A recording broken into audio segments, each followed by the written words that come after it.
ഞാൻ കേട്ടത് സത്യമാണെങ്കിൽ നീ ഇതിന് കൂട്ടു നിന്നിട്ടുണ്ടെങ്കിൽ നീ ചെയ്തത് തെറ്റായിപ്പോയി പ്രതാപ. ചേച്ചി, ഞാൻ ഒരു പെൺകുട്ടി കൂടി ഈ വീട്ടിൽ വളർന്നു വരുന്നുണ്ട്. നാളെ അവളുടെ മനസ്സിലും ഒരു ചെറുപ്പക്കാരനോട് പ്രണയം തോന്നിയ പ്രണയവിവാഹങ്ങൾക്ക് ഒത്താശ ചെയ്യുന്ന വല്യച്ഛൻ തന്റെ പ്രണയവും അംഗീകരിക്കുമെന്ന് കരുതി അവളെന്തെങ്കിലും അരുതാത്തത് ചെയ്താൽ? ചേച്ചി വെറുതെ ആവശ്യമില്ലാത്തൊന്നും ചിന്തിച്ചു കൂട്ടണ്ട. പ്രണയിക്കുന്ന ഒരു തെറ്റല്ല, പക്ഷെ ആരായാലും അത് തുറന്നു പറയാനുള്ള ധൈര്യം കാണിക്കണം. മാതാപിതാക്കൾ ആ ബന്ധം വേണ്ടാന്ന് പറഞ്ഞ ആ ബന്ധത്തിന്റെ വരുംവരായികളെ കുറിച്ച് ബോധ്യമായാൽ ഒരു തീരുമാനം എടുക്കാനും കഴിയണം.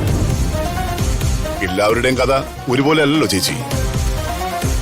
ശ്രീലക്ഷ്മി നല്ല കുട്ടിയാ, പഠനത്തിലും മിടിക്കുക, ഒരു കുറ്റവും കണ്ടെത്താനാവാത്തത്ര നല്ല സ്വഭാവമാണ്.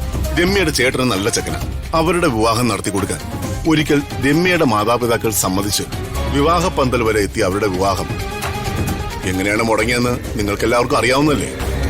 പക്ഷേ നീ എന്തിനാ പ്രതാപ ഇതിലൊക്കെ ഇടപെടുന്നേ?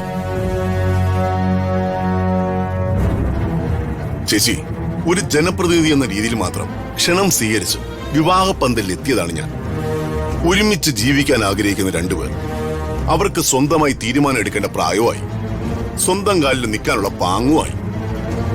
മറ്റെന്തെങ്കിലും കാരണമാണ് രമ്യയുടെ അമ്മയ്ക്ക് പറയാനുണ്ടായിരുന്നതെങ്കിൽ ഞാൻ ഒന്നും പറയില്ലായിരുന്നു, ആ പ്രശ്നത്തിൽ ഇടപെടുകയും ചെയ്യില്ലായിരുന്നു. രമ്യയുടെ അമ്മയ്ക്ക് നികത്താനുണ്ടായിരുന്നത് പണത്തിന്റെ കണക്കുകൾ മാത്രമായിരുന്നു. നീതിയോടെയും സാമൂഹിക പ്രതിബദ്ധതയോടെയുള്ള ജീവിതമാണ് സമ്പത്തിനേക്കാൾ വലുതെന്ന് കരുതുന്ന എന്റെ മുന്നിൽ സ്വത്തിനും പണത്തിനും വേണ്ടി അലമുറയിടുന്ന ഒരു സ്ത്രീ ഒരു ഭാഗത്ത്, ഒരുമിച്ച് ജീവിക്കാൻ ആഗ്രഹിച്ച രണ്ടുപേർ മറ്റൊരു ഭാഗത്ത്.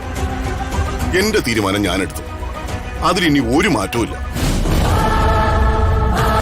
തെറ്റായി പോയെന്ന് ചേച്ചിക്ക് തോന്നിയെങ്കിൽ ഐ എം സോറി.